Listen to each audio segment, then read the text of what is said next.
Bienvenidos a Disrupt Everything, podcast series by Isra García.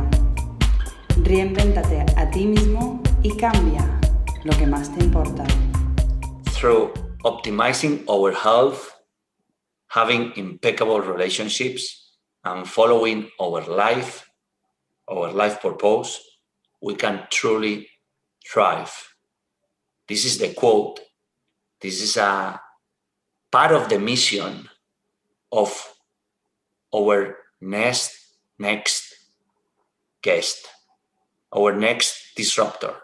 But before telling you who is he,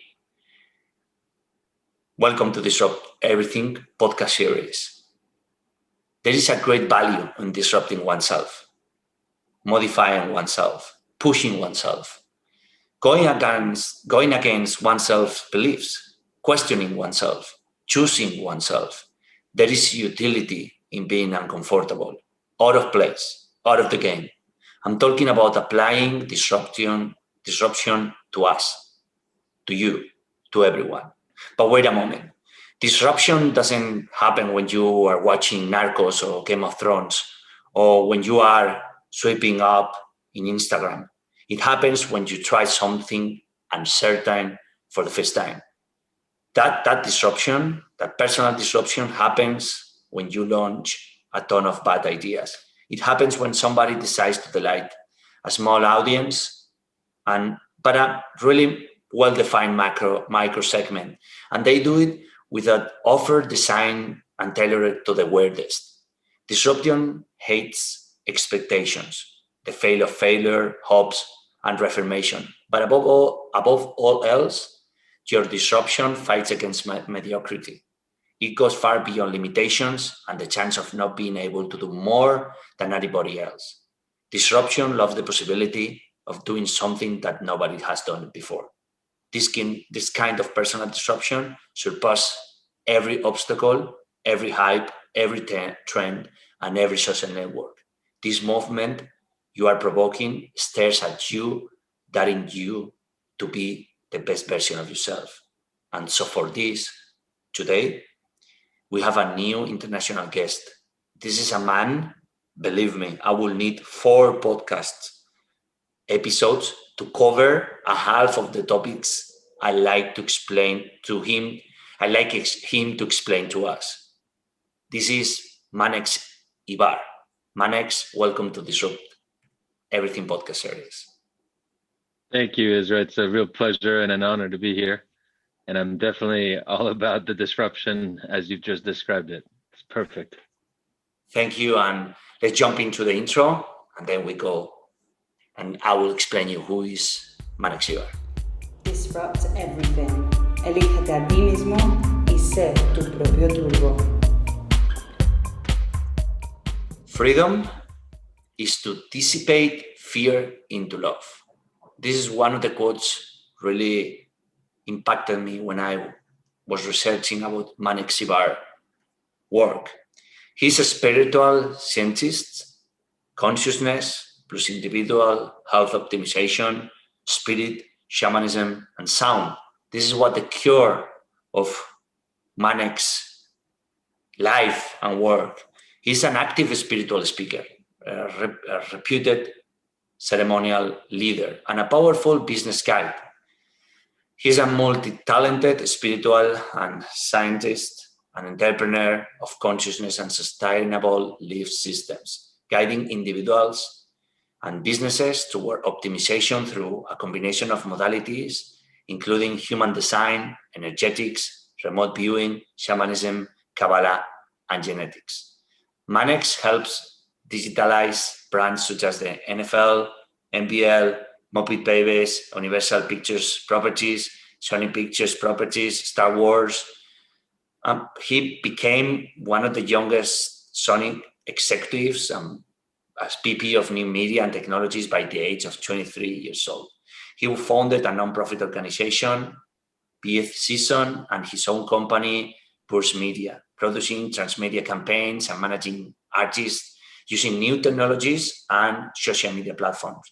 His organization partnered with UNESCO and the United Nations Environment Program to create global art expos and Ansel Adams Foundation and National Geographic that celebrates sustainability, fashion, music, and art, working alongside with Al Gore and other celebrities on the global warming campaign. In 2006, Manex personal spiritual path invoked a complete career shift, and he will explain us about that.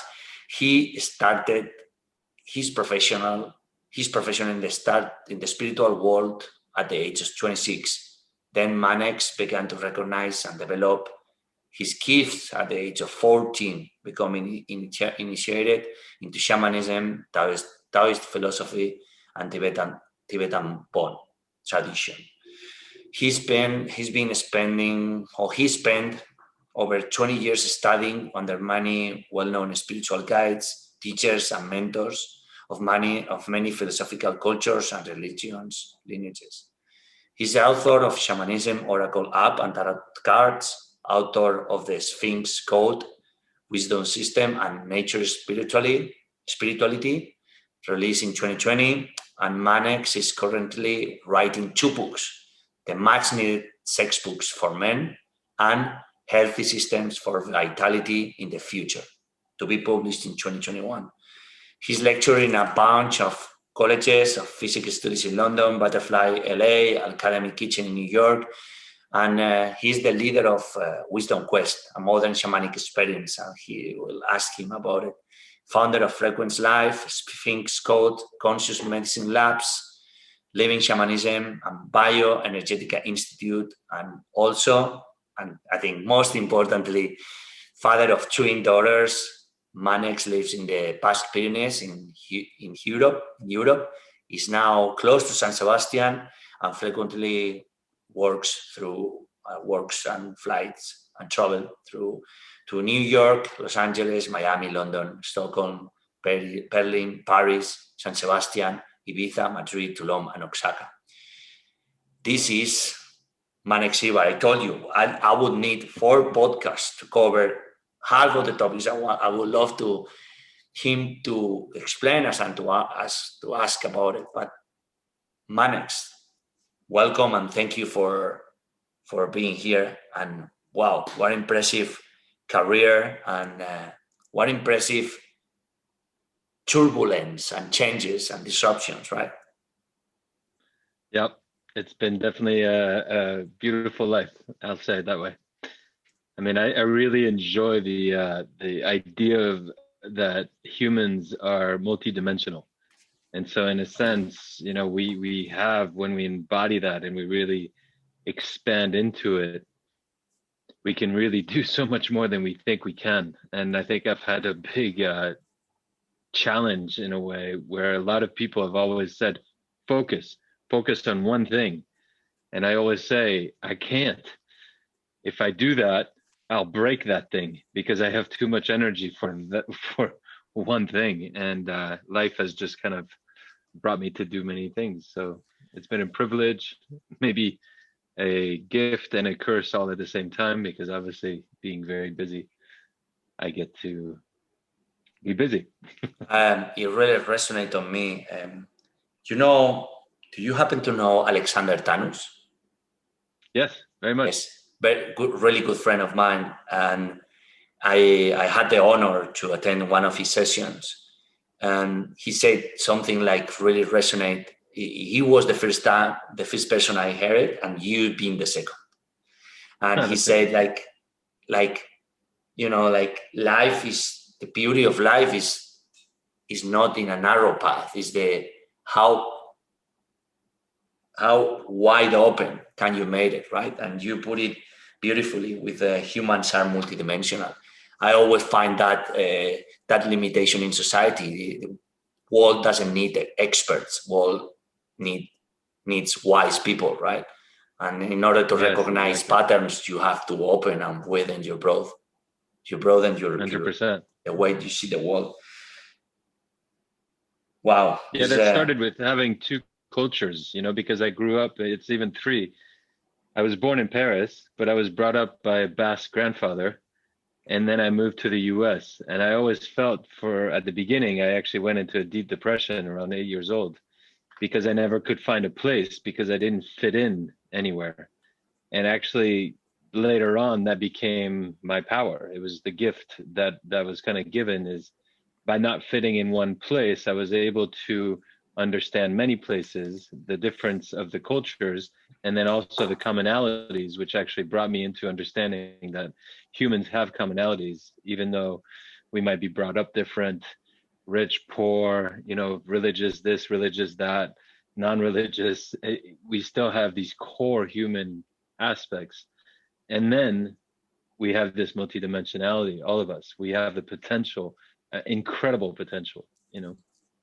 Manex, the first question it comes to my mind after breathtaking and breathless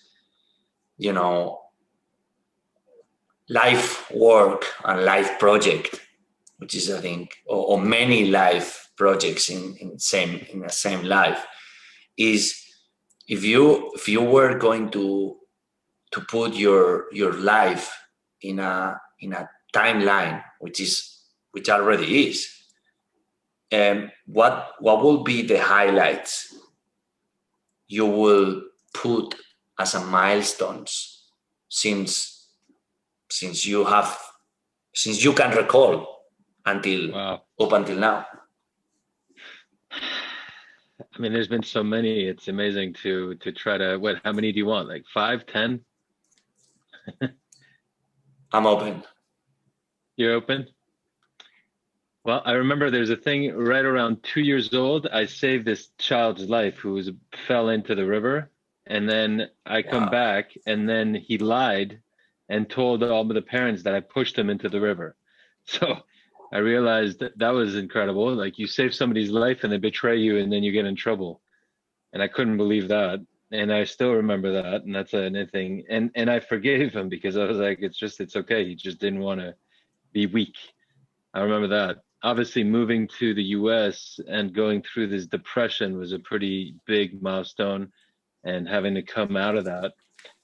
At 14, I popped out of my body, had a very strange experience in the woods where I basically was walking just to stretch my legs out. I was a drummer in a rock band at that time, which was actually a saving grace.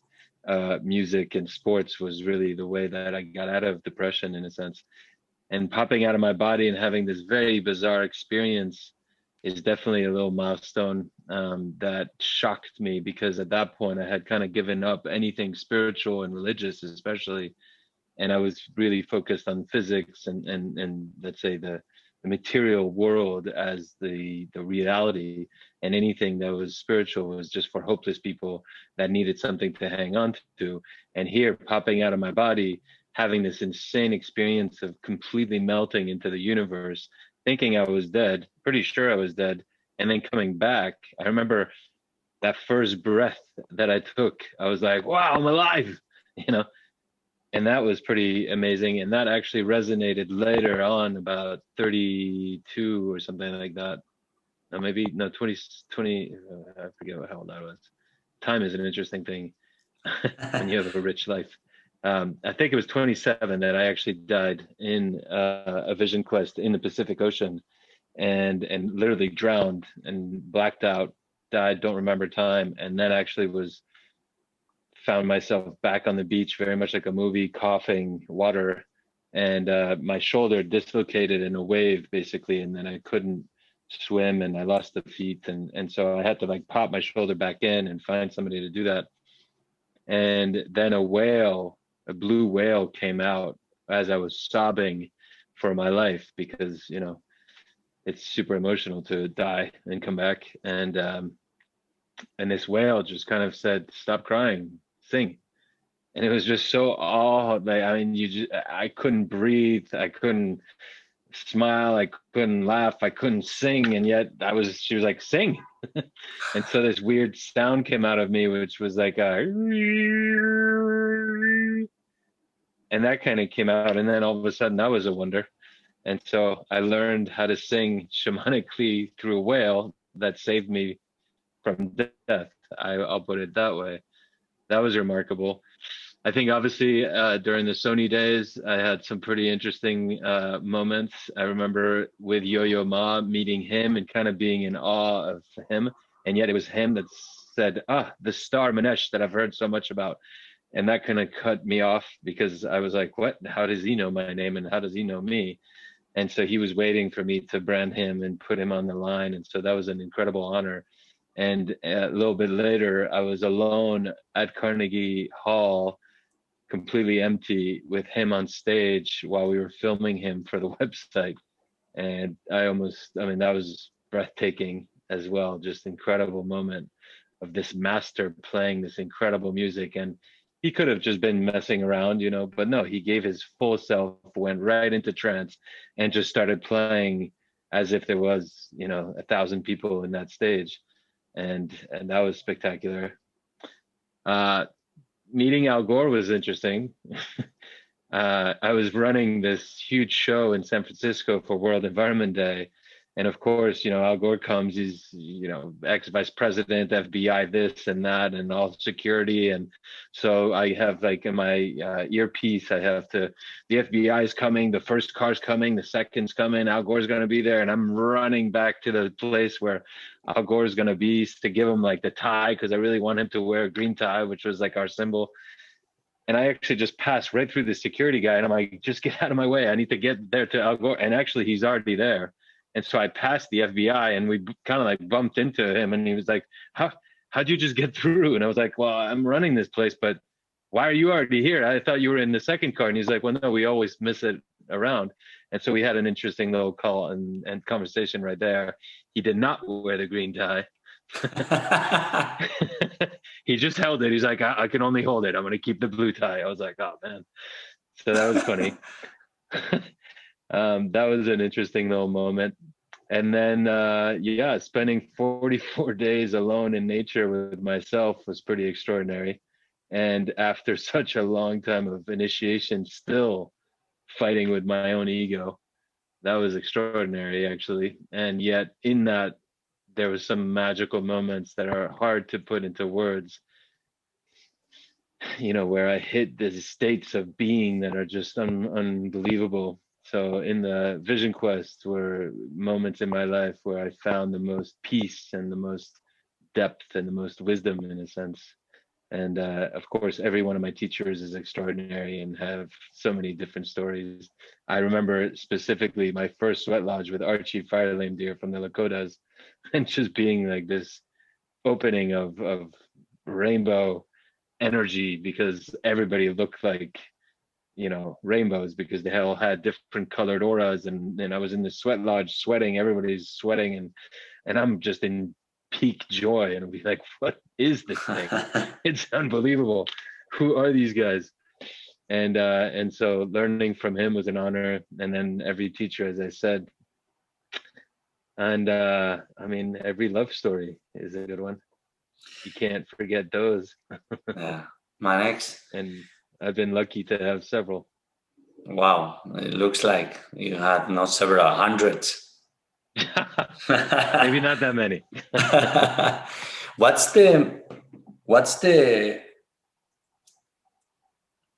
What would you say the experience or the big experience that has impacted you the most from everything you've lived up until now?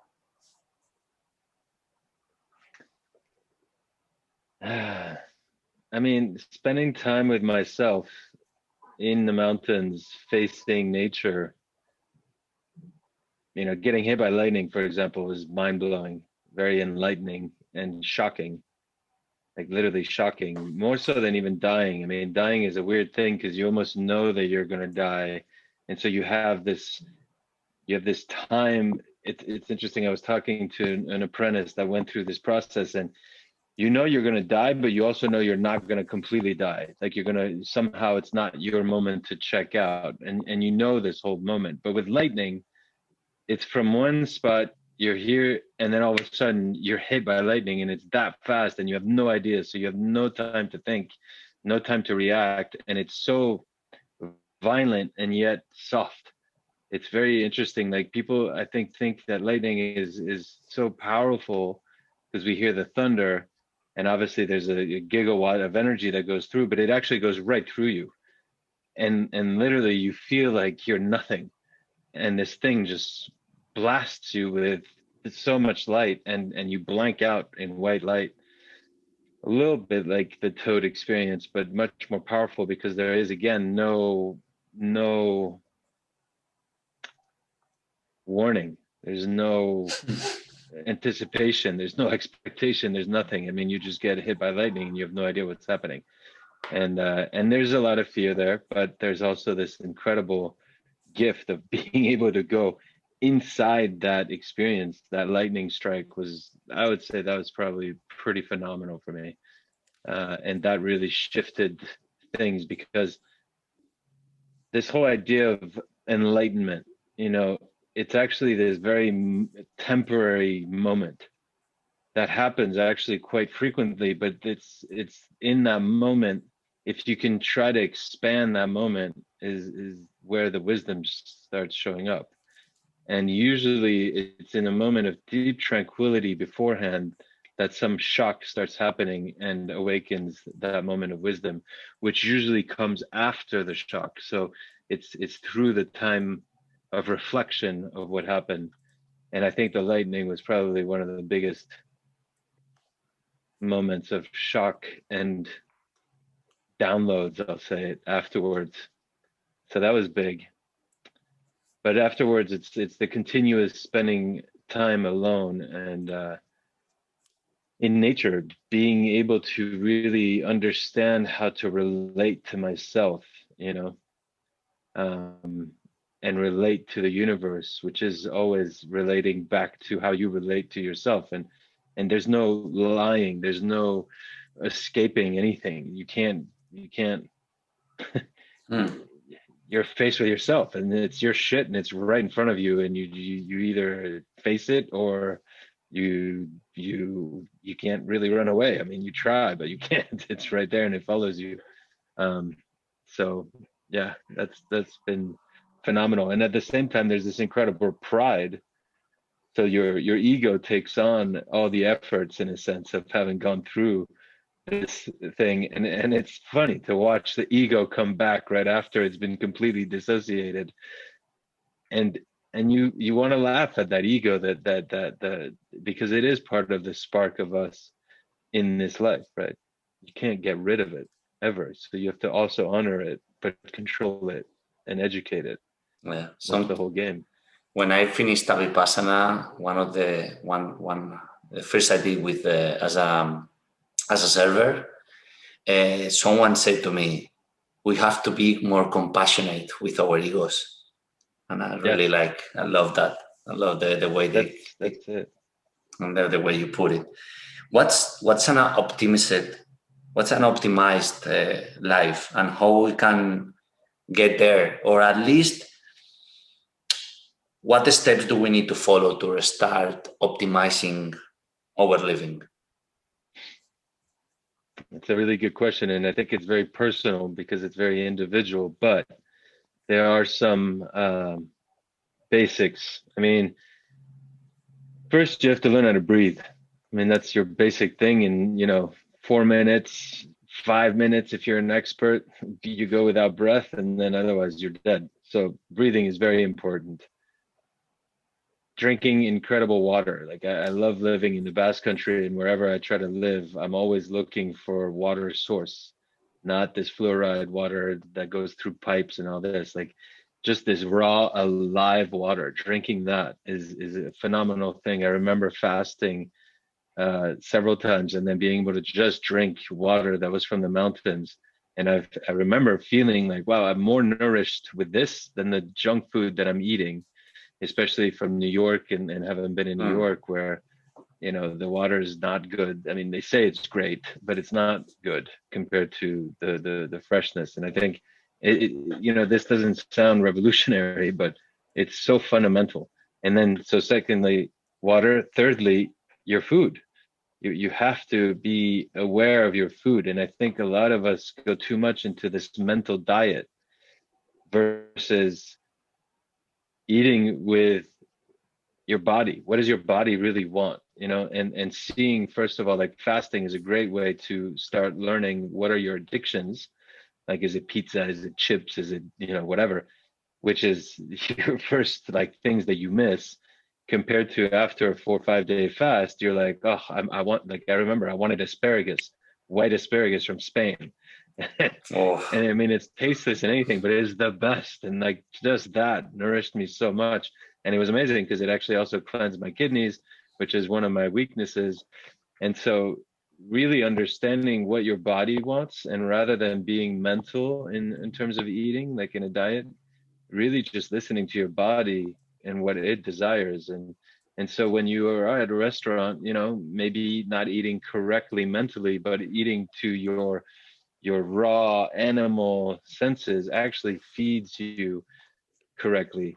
Those are the first three things that you have to have, and obviously cleanse from metals and toxins and all this, because we're all so dirty to a certain degree because of our society and the pollution that it is. And from there, you can start getting to kind of like the next level, which is, I think one of the keys is accepting yourself deeply.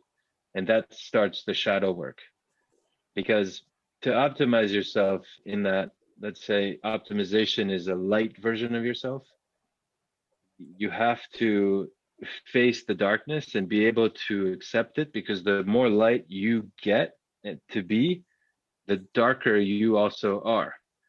So they go together because we're in this duality, right? So the farther you go to one side, the farther the other side also extends. And that's the capacity of really understanding your shadow and accepting it as part of you rather than running away from it. And I think a lot of people, unfortunately, don't want to face their fears, don't want to face their deep emotions, don't want to face all this shadow stuff, the psychological junk, and yet that's where the light is for. It's to put the light into the darkness so that we can transform that darkness into love, into that acceptation, which, as you quoted me, I learned that very much. And several times that's been my savior. In a sense, it's when you're scared terribly, whether it's losing love to somebody else, or it's getting a bear in front of you, or um, you're about to die and drown. Like, that fear is so huge. And how do you accept it and therefore transform it? And that's actually the moment of liberation, is when that fear is transforming and that pain becomes joy, because you're actually alive at that moment. You're so alive. And that is kind of that moment of flow, when an expert, athlete is overcoming their peak performance and surpassing themselves. It's really that moment when you surpass yourself because you're going through that fear. So I think that is the second level. And once you start getting really good at that, so you obviously have to disrupt yourself massively, because to face those fears, if you're living comfortably in the warmth and everything else, you're not going to be pushing your boundaries of where your fears are, and you can't disrupt yourself, and you can't therefore go into that place of transformation and therefore liberation. Once you get good at that, there's this complete other aspect of being in this. I mean, it's more than gratitude. It's grace, that life is perfect and beautiful, and that we are all gods in a weird way. And therefore, how do we interact with the power of creation and co-creation as we surrender deeply into our destiny, into our alignment with the divine, of what we accepted in a contract somewhere, of working on this place for the divine, with our duality, so our light and our darkness, in harmony with everybody else, right? And I think one of the things that I've come up with a lot is, the best things we are here for as humans is to sing, dance, you know, after making our food, is and communing with each other through joy. That's where we don't hurt any other species. They all love it when we dance and sing together, and it actually brings us into humor and love immediately. And that's where you start appreciating love on another level than the attachment of, oh, I'm in love. It's really the love of being alive. Incredibly powerful. I love and I mean, the 2 days I do every day, every week, 2 days just water. So you say like you gave me strength this day because I felt like this weakness. Um, it's great to say that we never forget that we live in a dualistic world. So let's play with duality and find unity there, right? Yeah. Manex, how to guide people through layers of consciousness and how to guide oneself through this process. I mean, that's what I do. It's my job. And so it depends where you're at and your level of consciousness. And I think I talk about this a lot. It's almost like there's different levels of real understanding and obviously of conditioning. So, you know, we grow up and you have all these programs, literally these modalities of beliefs that prevent us from seeing the whole picture. And so I love this kind of square idea. You kind of make a square and you have four lines. So you have a grid and you say God, God, no God, no God, destiny, no destiny, destiny, no destiny, right? And so you have this grid where you have all the possibilities of there's God and destiny, there's God and no destiny, there's no God, but there's destiny, and then there's no God and there's no destiny. And somehow all four of those are existing at the same time, and they're potentially true. And what you do is you're born in one, and if you're lucky, you go to the second.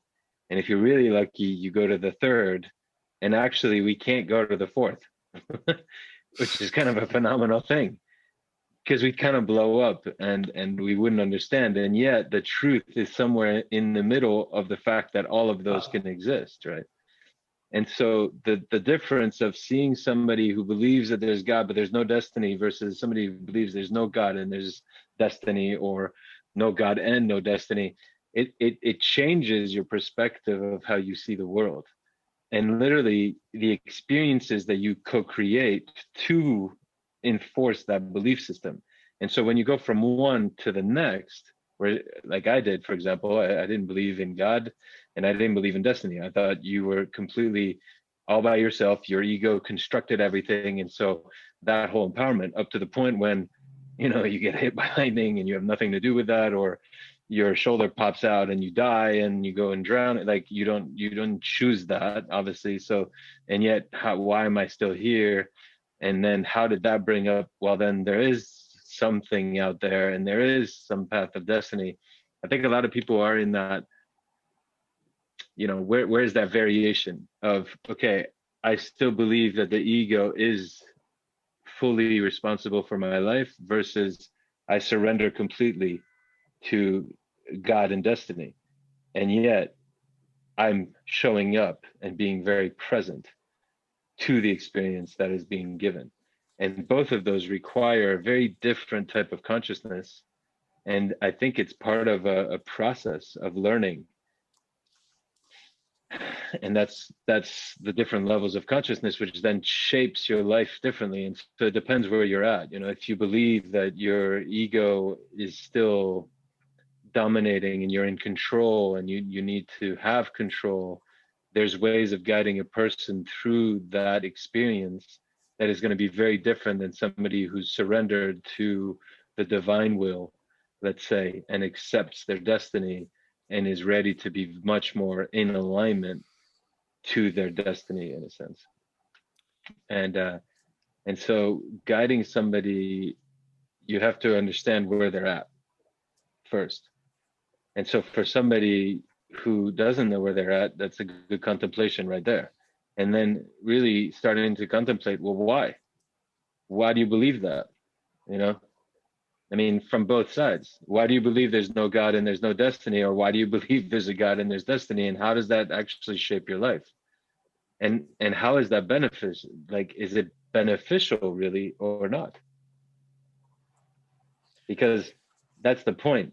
Like, I think I'm very practical. Like, I used to be very romantic and idealistic, and I've gotten to be very practical. Like, how do I, you know, whatever, like, I want that. Like, how do I get that?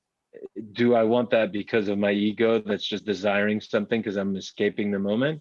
Or is it something that I want because it's going to actually embetter my life, which then is going to embetter everybody else around me? Is it going to raise my frequency to be better for all, for me, and then for all? And so there's this funny thing with the ego of, it's interesting. The more you evolve, the more you realize that the ego is such a beautiful tool that you actually need, right? Even though at the beginning you want to kill it because it's always the one that's getting you into the addictions. But once you've trained it, it's not addicted anymore to the negative stuff. You then need it to empower yourself. I mean, it's literally the willpower, right? And it's with willpower and discipline that you get to that excellence. I mean, from being a school student to practicing your sport or your instrument, like, and yet not being so hard on yourself and rigid, where then you miss all of life and the magic of life because you're only just doing that to practice. You have to actually let go at certain points so that you can enter into that flow. And I think, it's a really good question, and it's a tough question to ask because there's so many varieties of people at different levels in life. The question becomes the answer, right? Exactly. And I mean, the question immediately is, well, where are you, and what do you want, and what's bothering you, and what's preventing you from being where you want to be or how you want to be? Because the beingness is there for us at all times, just being human. We are having an experience all the time. But what kind of experience? Are you enraged because you're pissed off because you're not getting what you want? Well, okay, but what do you want? Well, I want her and she's already in love with somebody. Okay. That's a tough one, right? Are you sure you're in love with her? Because obviously if she's in love with somebody else, how do you know you're in love? Or is that just your ego that thinks, well, no, I had signs and the psychic told me and this and that. I mean, there's all sorts of excuses. And so what do? You're frustrated. Well, then, okay, you're having an experience of frustration because you're not getting what you want, but like that frustration is what you need to work on at that moment.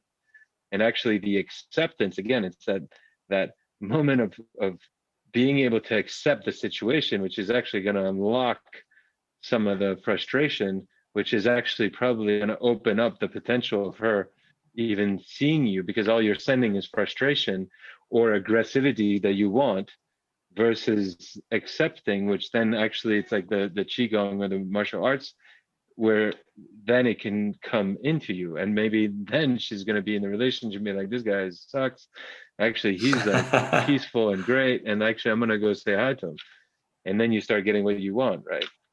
But you have to like look at your situation and see what is blocking you, what's frustrating you, what's creating tension, and whether that tension is a good tension that's making you surpass yourself, or if it's a tension that's ego-based in the fact of trying to grab something that's not meant to be grabbed. What have you learned about alleviating suffering, Manex? One of the noble truths. We all suffer. Yes. I think this is a debate that I still have a lot and talk about it. And I go back and forth. Do we need sufferance to grow consciously or not? And, some days I say, nah, you can just meditate and be peaceful and grow. And then other times I'm like, no, you absolutely need that tension and sufferance. But that sufferance is almost, it's kind of like you're hitting a boundary. And by hitting that boundary, you see where your limits are. You see where you can grow out of and into, right? So you need that boundary. So that sufferance is that. I mean, I have a client right now who's lost her love, and he was married before, and finally they're together, and I was supposed to marry them, and then he just dies of a heart attack, young, 45, whatever. The suffering she has right now is unbearable for her. She doesn't understand. It's almost destiny just screwed up. That wasn't supposed to happen.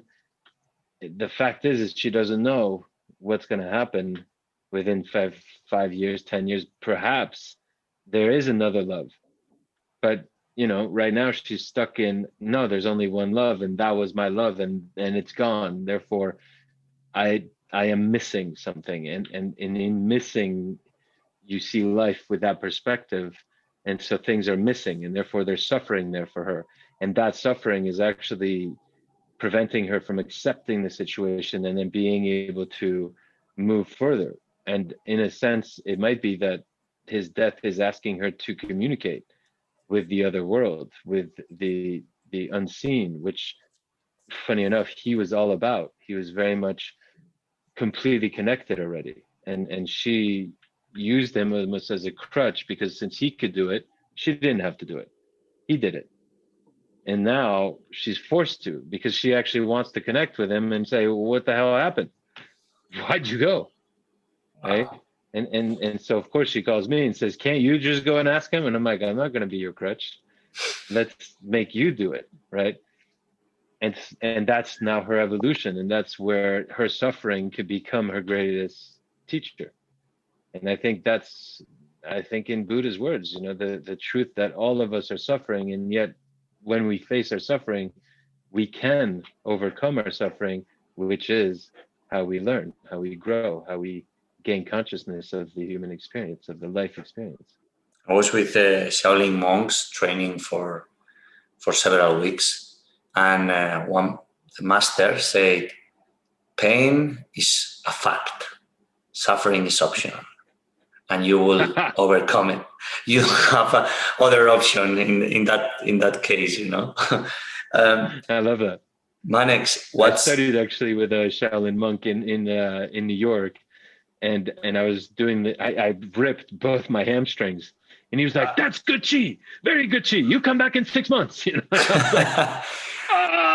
When people talk about the Navy SEALs as being tough, but when you get to know these guys, I was with the American Navy SEAL that was training there too, and he said, "Man, this is Navy SEALs on steroids. Like they're tough, right? They're really tough. They're crazy. They're on a whole other level." Yeah. What's your personal tactics for optimizing your potential, Manex? What's the ones you carry with most of the days, and they've proven successful to you? I mean, it's really looking at my frequency, and so when I wake up and I'm kind of in a bum mood, doing work in a bum mood doesn't work. So it's not optimizing anything. So immediately I'm going to try to say, okay, what can I do? And I'll try to go out in nature. Nature is one of the biggest things. If I can't go out in nature, I try to bring nature in. That's why I started an essential oil company. And I have these essential oils that I have like basically my little medicine bag of 9 oils, which is actually 56 plants. Wow. And so I'll sniff them, I'll put them on me, I'll go take a cold shower, I'll try to shock myself. Well, first I try to do the soft things of take a breath, breathe, and then use essential oils to shift my energy. I'll try to put music that shifts my energy as well. It might be movement, it might be stillness that I need, I don't know yet. Some days it is stillness and not pushing myself and needing to be gentle. Others it's like push myself and move your ass, and motivate. And so I have to find out what is it that I need first. So if I need to move my ass, it's that cold shower, that movement, that brusqueness, and pushing myself to get out of the rut or the bum situation. But yeah, nature is a big thing, because usually you're stuck. It's the mind that's stuck, and then trying to see what brought on is a waste of time. It's well, sometimes it's useful if it keeps coming as a pattern. You have to analyze the cause, but otherwise you can shift it. And so what's the fastest path right now to shift my energy? I mean, sometimes it's literally just, if you're looking straight ahead, just turn and look left, and just keep looking left for a while, and see that it changes your perspective. Literally, it's about shifting your perspective, and so that pain might go away or not, and if it doesn't, then you have to take bigger measures. So for sure, breathing, cold showers, shock, essential oils really helps with the frequency, because since we're all frequency, we're all energy. How do you change your energy? Then I do have a course that's called Clear Essence, which is basically a whole set of 24 meditations that kind of goes through your energetic body. And there's so much stuff in your energy body, like in your auras. So there's programs and beliefs and entities and, spells. And I mean, like, there's just so many things, cords that link us to people.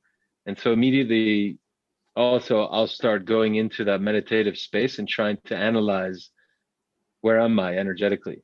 And I'll move things around. So I'll start taking away dark energies. I'll start cutting cords and trying to enlighten myself, literally, by bringing more light into my body and into my energy field, up to the point of having to do qigong and going and doing that qigong practice, which I think is incredible.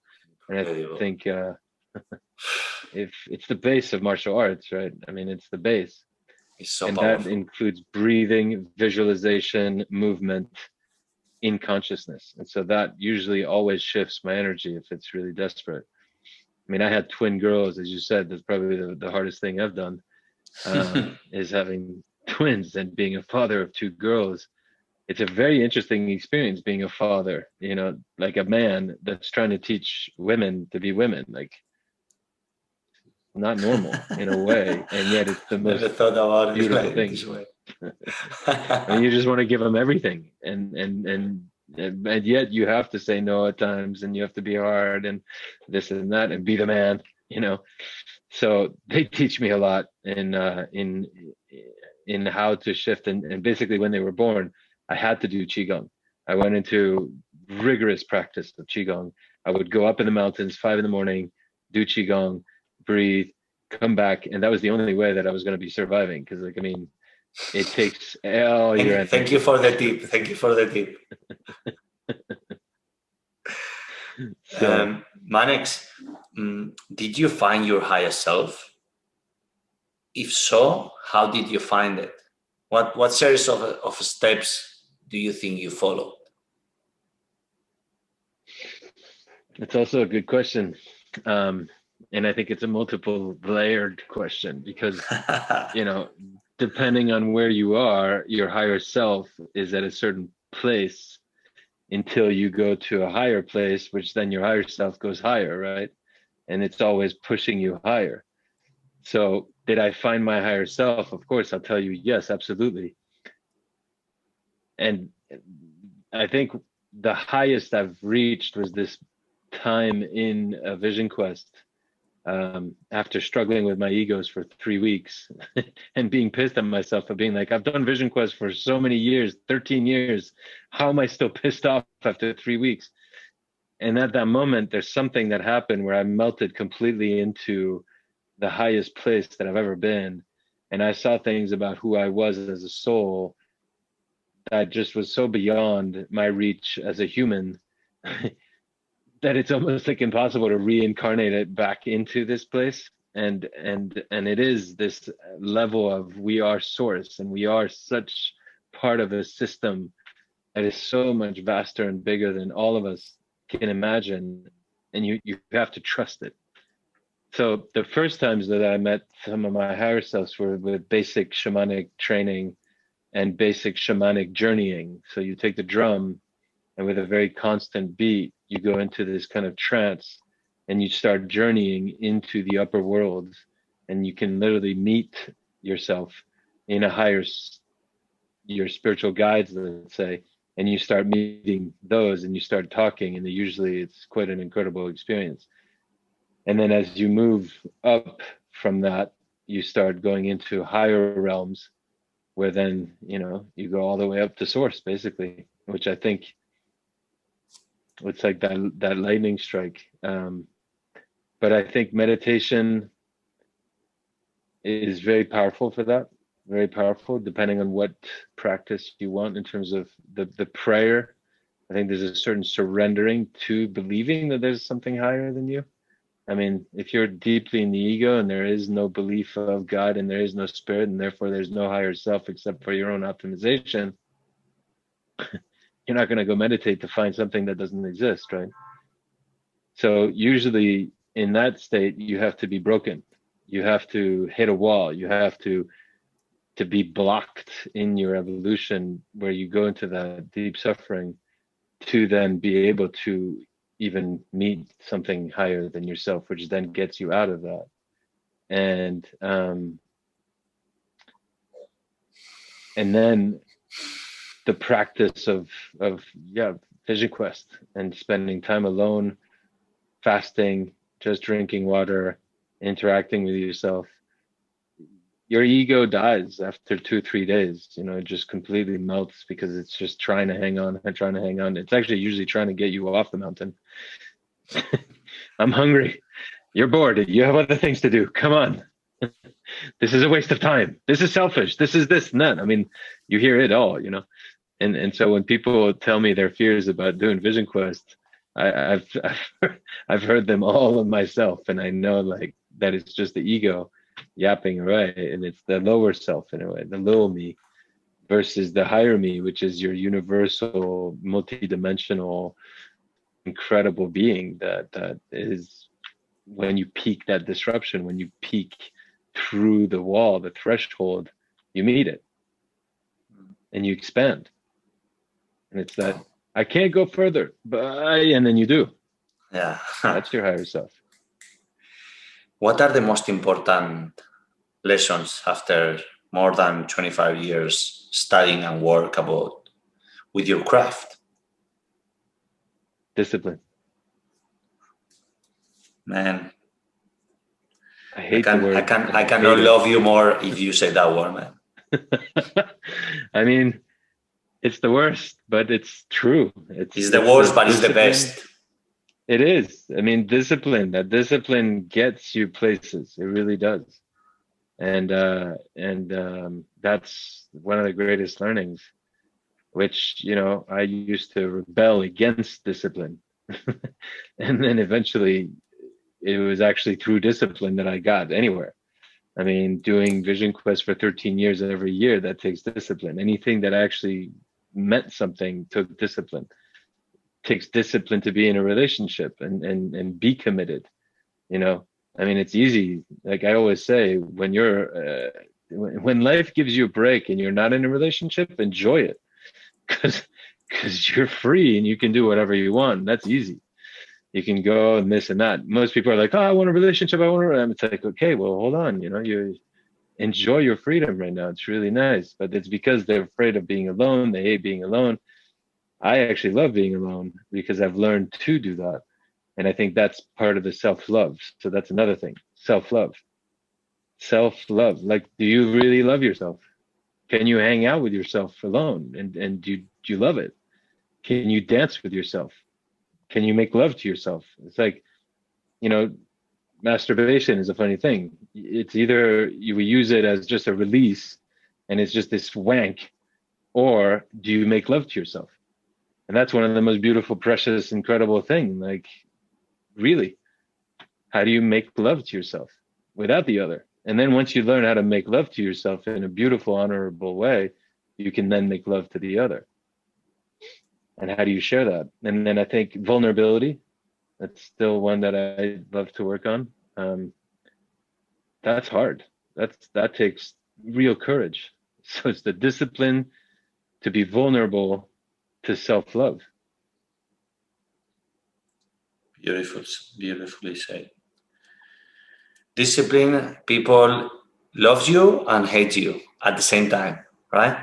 Love you because you are disciplined and hate you because you are disciplined. And I'm not. And if you are, I'm seeing in you something I don't want to. No, that's the, I'm saying it clear because that's the story of my life, man. Story of our lives. All right? of ours. Yeah. Exactly. Yeah. It's all of ours. But discipline is a course and also is a blessing. Exactly. You have to live. And I think with discipline, you have to learn how to be flexible. Like, so I'm very much into flow and following flow of life. Like, when it's interesting because that resistance helps you push through, but also resistance sometimes is, listen, life doesn't want you to go there. Like, relax. And that relaxing is also huge. I mean, we don't go with the flow because we're so adamant about, I want that goal. But actually, if you relax without that goal, that expectation, that thing you want, life usually surprises you and gives you better. And so you have to learn to dissociate that difference between life pushing back on you to test you versus life saying, no, like, don't go there, go here. And I think the rigidity of our mind is really the thing that's it's the discipline of being flexible, right? Also. And so if you're always doing the thing at 8 a.m., you get up and you do this and then that, you're not in flow anymore. But the discipline of 5 times a week, I do that. So sometimes it's at 8 a.m. Sometimes I sleep in and it's at 10 a.m. Sometimes it's at 10 p.m. because the day just caught me and then I got to do it at 10 p.m. But the discipline is do it. No matter what. At some point in the day. I mean, if you look at things in nature, when I observe nature, you see everything that's dead is stiff and rigid. Everything that's young and is flexible. And if you take that into yourself, it's not only flexibility within your body, it's really flexibility within your spirit and therefore your mind. That's important. Even though obviously the flexibility, I have a partner that's amazing and she's all about flexibility. And I mean, literally when she goes into flexibility, it freaks my body out because I'm definitely not as flexible. And I feel like, oh, that's the next challenge. And I mean, the Shaolin monks are definitely there, I mean, my hamstrings, as they broke, I never went back afterwards. I was like, I'm not doing that. That's crazy. And yet that's exactly what I need. Exactly. Spirit. It's coming. Spirit, we will. Well, when discipline teach you what you need to do, and then if you have this 100%. Discipline, you follow it. 100%. So eventually you get there, eventually, right? Eventually. Spirit consciousness comes before matter. Can you please elaborate on this, Manex? Yeah, that was a big shift for me because obviously as a scientist, I was all about matter and matter is matter. And then, the rest is horseshit. And then actually, I started popping out of my body, having these other experiences and being able to start seeing that matter is actually a construct of energy and frequency, and you get to the quantum level and it is all vibrational. And so matter is actually a form of spirit that is just in a form that we then capture. So mind and spirit is what creates this illusional field of matter, which is amazing. And so you can literally change. That's why I said the rigidity of the mind is what we need to be very careful of, because of course it's easier to go and do flexible training and you stretch and this and that, but your mind could be rigid and you do flexible training like this, you're not flexible. And actually you'll cry as you rip your whatever, versus being completely releasing in your mind and being flexible in spirit. Your body follows very quickly. I mean, the tension, I hold my wrist, I hold my fist, I release my fist. It's the mind that releases the fist. So it's in the mind that it all happens first. And I think that's the hard thing. It's almost like having your higher self instruct your mind to then instruct your body. And sometimes you have to push the body, to make it go, which then changes your mind, which then reunites you to spirit or your higher self. But basically, I mean, science is now showing it. I mean, I think it's like 5 years ago, if you mentioned consciousness in a room full of scientists, they kick you out.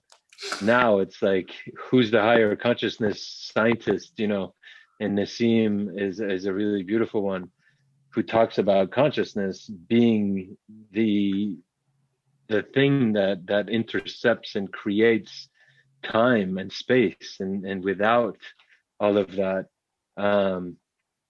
consciousness. But what is consciousness? And that's the big scientific mystery these days.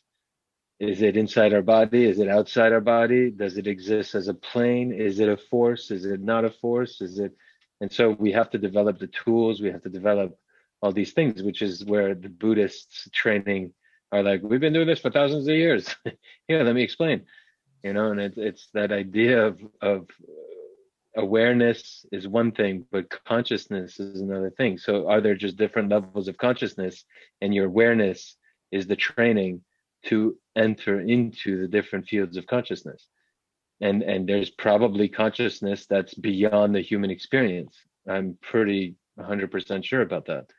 And so, some extraterrestrials look at us and they go, oh, these little humans, they're still just capped here, and then can we peek into other awareness and therefore reach higher consciousness? I think so too. And so once you've reached different higher consciousness levels, you can influence the body in totally different ways where you create magic. I mean, I love this idea, and I had several teachers, and it's happened to me in different ways, but I'll use my friend who materialized a diamond in her hand, like because she believed that she could, and therefore she knew she could, and by knowing she could, she did. And then she did it, and then she was blown away, and obviously blew the other person away, because she literally manifested matter through mind, just because they were having a debate. And so at that moment, she needed to prove that debate. And so it materialized. Obviously, if she comes up and tries to do that every day, it won't happen. But I think, there's some Buddhist masters that get to that space where they can do it almost on a daily basis. It still takes a massive amount of energy to basically do alchemy, where you're transforming matter through mind. But that is the practice of alchemy, which, that it's illegal to make gold, which is just unbelievable. There's a law that says you can't make gold, which means it's obviously possible.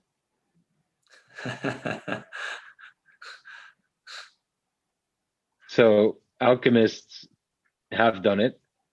There's a way of doing it, and you can just basically accelerate the process of the transmutation of matter, which is basically consciousness doing that, which can become very technical, like an alchemist would bring it, or mystical, like her, just in a moment being able to be a master alchemist without understanding how she did it. But I think that's possible with all of us. Like, we've all moved time. We've all traveled through time, like you're catching that bus, or you have to get it to school, and it's 15 minutes usually to get to school, but you only have 8, but you have to be there. Otherwise, and then somehow you get there and you're like, wow, I went really fast. It's like, no, you bent time, but we don't think of it that way. Wow. I remember one of my teachers telling me that, and I was like, wow, what? He's like, of course, we bend time all the time, but we just don't realize that we're bending time. I saw him split himself in 2 because he had to argue with 2 people at the same time that were in different rooms, and we all saw it. And I mean, talk about, stubborn. he split himself in 2 because he was so stubborn that he couldn't let go of the wrong teaching that was happening while he was giving us a teaching. again, that's where the ego and the willpower is pretty amazing. Like on a discipline level, it can create this magic. That's what we're all kind of looking for. I'm going to jump into the last two questions before the rapid fire questions, and I'm going to save the other ones when we're going to get to see in person. I think it's going to be soon. Okay. I That'd hope I can make it for the Wisdom Quest in Hawaii. That'd be awesome. What shamanism has taught you over the years, and how has shaped your life? I think shamanism has taught me that, one, the experience of being human is in the body. So it's being connected to nature. It's being connected to the body, to the experience. We're all spirits that are immortal and amazing and incredible lights of source. If we can remember that quickly, then we can get to what's really amazing, which is our physical unique experience that's maybe 100 years, if that, and that's where the magic is. It's in the sensual experience. And I think shamanism has brought me a lot of practicality about enjoying life, being in joy, and using humor massively, even through suffering. It's like you can laugh at yourself suffering. That's going to make your suffering be a lot better than if you're suffering, right? And so I think shamanism, what is it? Well, it's an earth-based spirituality. That's why you can't kill it, even though the church has tried. It's always going to come back through incarnations of people that just listen to nature and allow their spirit to be taken by nature and the power of nature. Even if it's a simulation, it's an incredible simulation that's beyond us, and therefore this is what we're here to live. And we can really learn so much from that, even though, as you discover it, there's some darkness and there's some weird things, but you go beyond that and you realize how beautiful of a gift it is to be incarnated.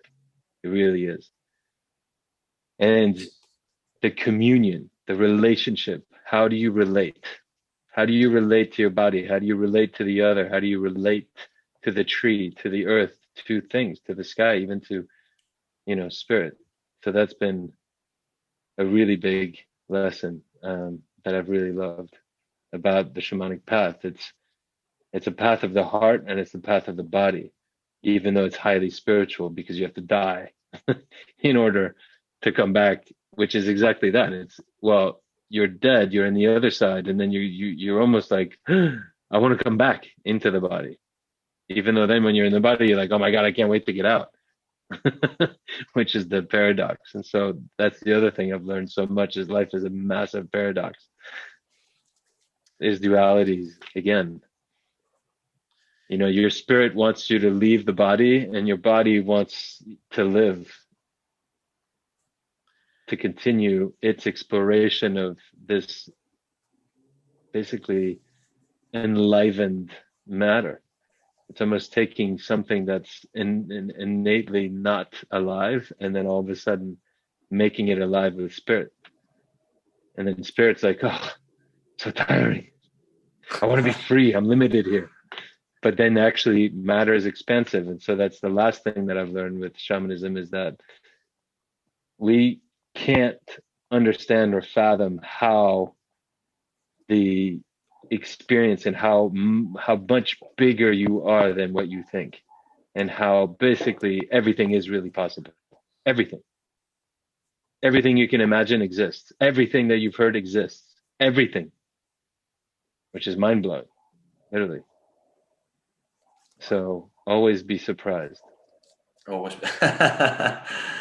And Manex, what's the vision quest and the wisdom quest that you do, and what is in there for us? So the vision quest was a ritual that was done. It was part of it actually existed in every single culture, but basically the Lakotas had it as part of their 7 rites that was given by white buffalo women. And the vision quest is about facing yourself. It was usually a rite of passage, and we've lost a lot of that, from being an adolescent to becoming an adult. And the reason is because you had to go face yourself with nature, with the great spirits, basically, to find a certain purpose for yourself, to find out who you are. That's not what your mom and your dad and your culture wants you to be, but what you and your spirit came here to be. There's this beautiful story of we're all stars looking, at the earth, wanting to come down. And we're like, oh, I could do it better. I could do it better. And we're waiting. And finally it's our turn. The shooting star shoots down and we get to be a baby. And then we forget the whole thing. And yet we have a gift to give because we've been waiting for so long to come here to be a star, right? And so how do you awaken that sacred child to deliver what you're here to do? Vision Quest is very much like that. And so I've transformed it a little bit, where usually there wasn't plants and there wasn't so much teachings. I mean, the teachings was much more cultural. And so the shaman would teach you over a year, if not two, if not several. And so since we don't have that anymore, I do the 3 days of very intense teachings. I break down a lot of your egos. I give you a lot of information about your mechanics, your energetics, your subconscious psychology patterns, and all the bullshit that your parents and society have kind of put on you, believing what you are, so that when you go into the mountains, now you can break yourself apart and come back to who you are, which is this star, this, Wakanija, like this being of light that wants to be that star. And I think that's why we always want to be the superhuman. We just want to be the star that we are. And we're literally made of stardust, which is pretty amazing. And so the Vision Quest has that. I mean, like Vipassana, except that you don't have anybody and no auras to interrupt you, so you're completely faced with nature, which nature is source.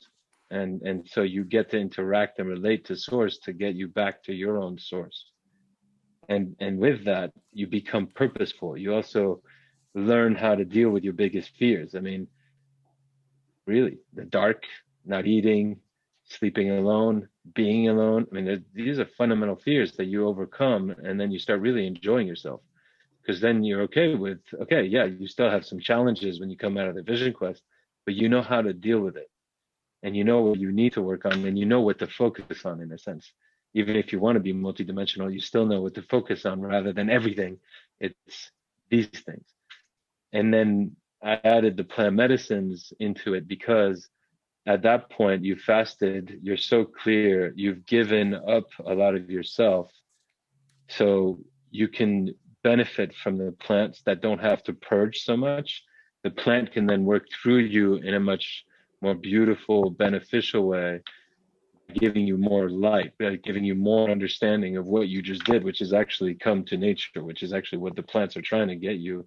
They're literally trying to create a bridge and a communion with the human and with nature, to bring you back into nature. So here, imagine if you've already been in nature for 7 days, the plant doesn't have to do that much work. It can actually bring you to other realms and higher realms. And it also helps to integrate anything that you didn't do or you forgot, or you kind of like, nope, I don't want to see that. The plant says, no, you're going to see that.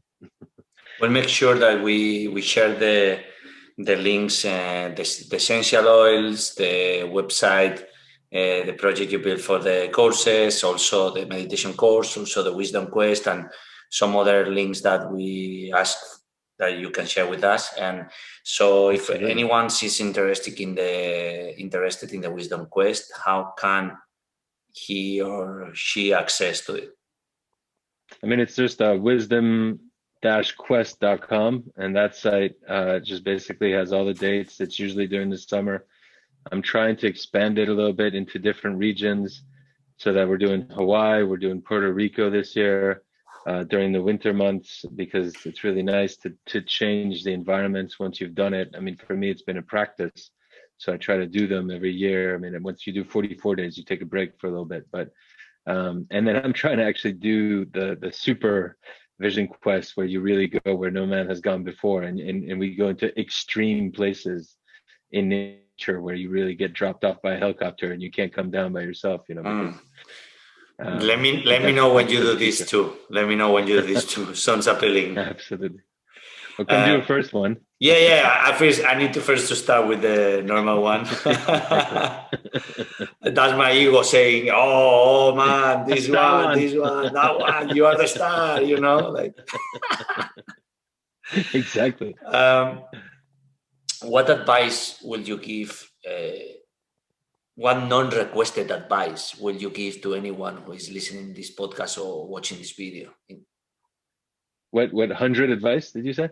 No, what non-requested advice will you give to anyone who is Non-requested. listening and watching this video? Wow. Just have a lot more fun. Just laugh at yourself too. Don't take yourself so seriously. Seriousness is a disease. You have to be serious about life, but with humor, because it's not that it's a joke. It's not a joke. Like hurting somebody is not a joke, but taking yourself too seriously is not a good thing. So I would say that, and that immediately starts to help you accept yourself more, because we're just trying to be perfect, and I'm going to be a perfect human being, and I'm going to be like the best, and I'm going to be Superman. I think my teacher one time, we were picking flowers and doing some plant medicine stuff, preparation. And he looked, and I was looking a little bit like a Burning Man kind of freak. And he was like, "What are you trying to be, guru? Are you trying to be Jesus and save the whole planet? Why don't you just save yourself first and be a good human being?" And I was like, Okay, get I it. am. Right? What do you mean? What are you saying? And I think that's one of the things is try to be the best on each little moment, and try to bring some light to yourself first and then to your surrounding. Even if it's your house and you see some dust, like clear it, clean it, do that, like before trying to be Superman. And the last section, which is the rapid fire questions. Boom, boom. What's the book you have gifted the most? It's called The Further Education of Oversoul 7. It's mind-blowing, and it rewrites your brain. Further Education? The Further Education of Oversoul 7 by Jane Roberts or Seth. Mind-blowing book. And I also like The Return of the Bird Tribe. The first 40 pages just gives me chills everywhere.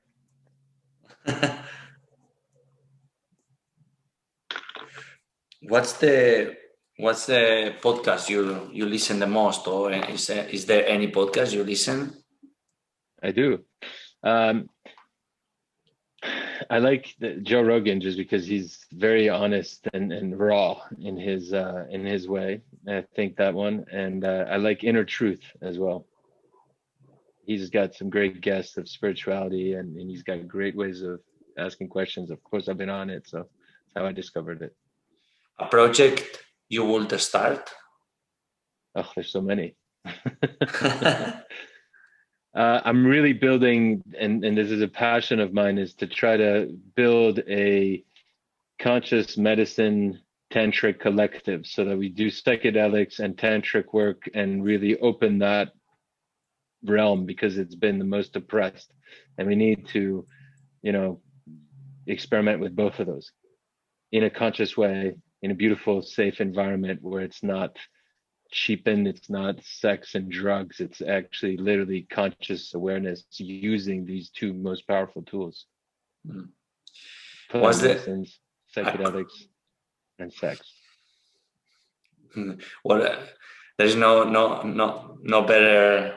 Well, you can get better than this, right? A crazy idea.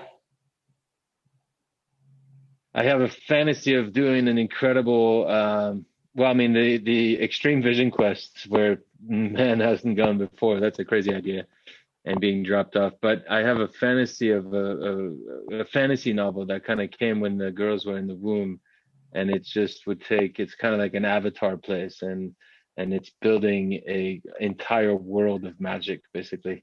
And probably building a whole theme park where basically you get initiated through the whole theme park, if not a video game or a virtual reality game, where it takes you onto a psychedelic experience almost. Wow. Of magic and training. That would be one of my ideas. Yeah. What's the most peaceful place for you? Most peaceful place, any mountain overlooking a beautiful view. Your most successful habit? Habit? Yes. My most successful habit. That's a good question. I mean, I think Qigong, if not being in solitude.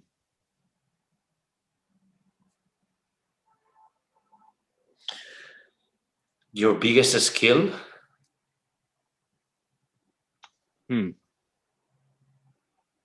Biggest skill is probably, I think I'm really powerful in understanding the human psychology and the subconscious psychology. I have a whole system, wisdom system called Sphinx Code, which I kind of channeled into that, taking it from different places, but it's really through that perception of the deep understanding of the human psyche.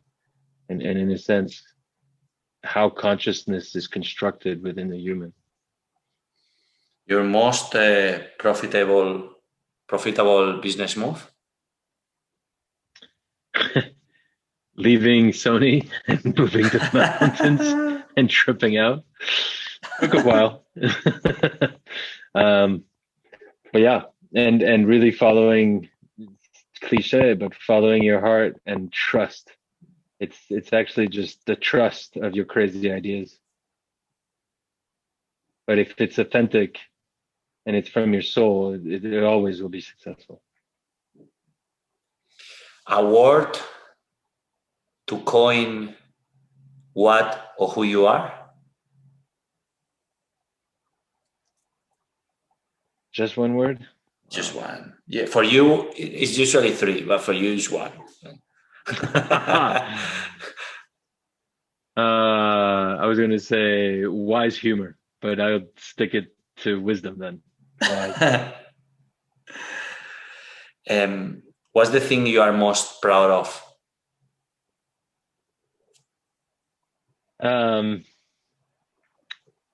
mean, besides being the father of these twins, I think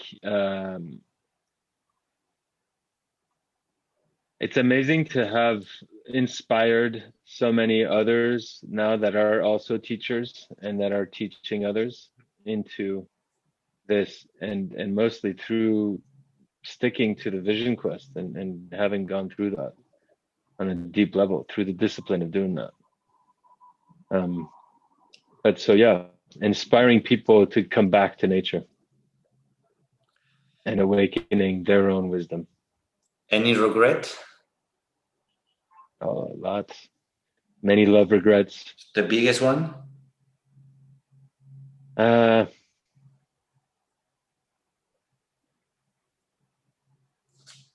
mean, it's hard because it's almost like giving up one love for another love. And it's not a person, but it's the love of myself, which could be seen as selfish, but that is self-love. But I lost a love that was really beautiful, but in that she wasn't accepting who I was. And so there's this very deep, weird regret there that couldn't happen because it was really beautiful. And yet that's brought me to my current love now, which is amazing because she's the one. We're actually getting married in February. Wow, congrats. Right after the Vision Quest. But you're there, you can stay. Wow, thank you. Who are the 5 persons you interact most with? You most interact with.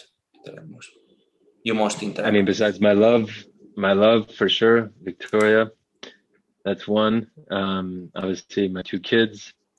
And then interestingly, there's Missy Butcher from John and Missy Butchers from the Life book. I interact with her a lot. And she's wonderful. That's 3, 4. We can put the twins as 1 if you want. Yeah, I guess one of my kind of apprentices are the wisdom keepers, like the certified wisdom keepers. I'll put them as kind of like 1 also. which is Jade Dumas, Greg Keel, and David Newell. I interact with them on a weekly basis, and it's so inspiring because as I'm teaching them, I'm learning so much from them, up to the point where now it's just this beautiful dialogue and duologue, and then my spirit. I mean, I continuously myself, I'm continuously there. Yeah, my spirit guides. Who would you recommend me to interview next? Mm-hmm. I knew you were going to ask that. I knew it. I think you should actually interview John Butcher. I think he's actually a pretty amazing character. Otherwise, Tenzin Rengyal Rinpoche. He's an incredible, pretty powerful Buddhist Bon teacher of mine. And also John Milton, who's another teacher of mine before he goes. And another being that's influenced me a lot is Charles Lawrence, which I could put you in touch. Nobody knows about him, but he's a true wizard. Thank you. Yeah, definitely. Thank you so much. And last question is, if you were about to launch a message worldwide, what would be that message? If I was to launch a message worldwide on television, like a prime time.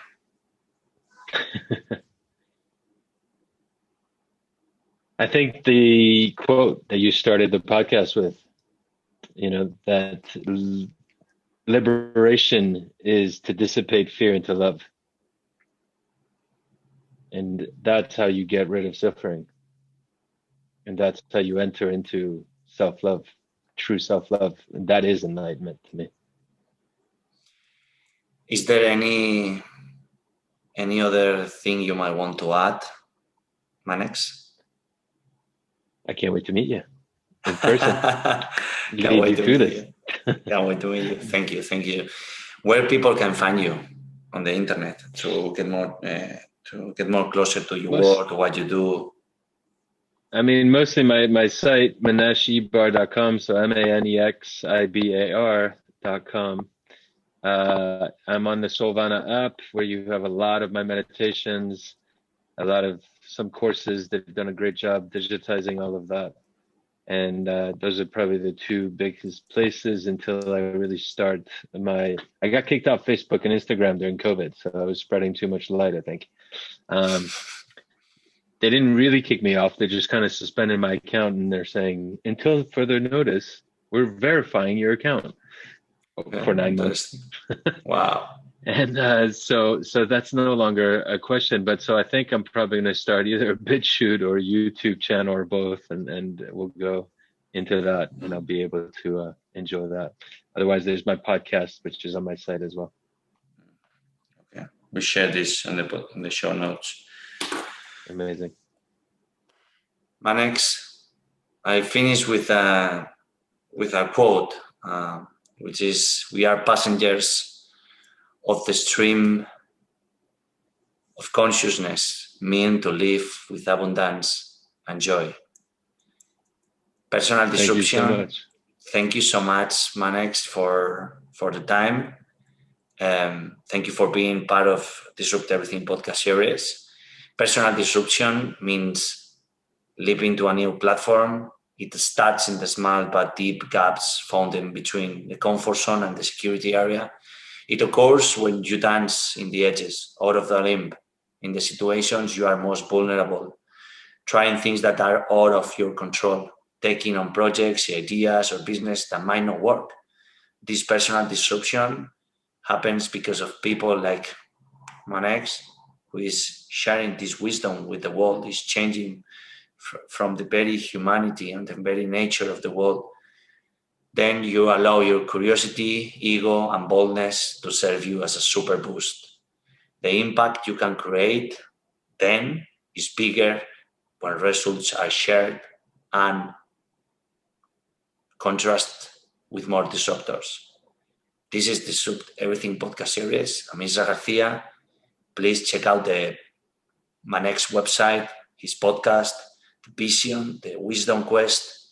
I might going to see you there for sure. And leave a review on your favorite platform. Join us, subscribe, share with just one person do you think it resonates, and keep moving. There's no matter, or doesn't matter if if it's correct or incorrect. The only thing that matters is if you are always on the move. We are on the go, and the journey continues. Thank you for being part of this Everything podcast series and video series. It was a pleasure to be with you. I hope I come back again. Thank you so much. The next one we will do it in person. Amazing.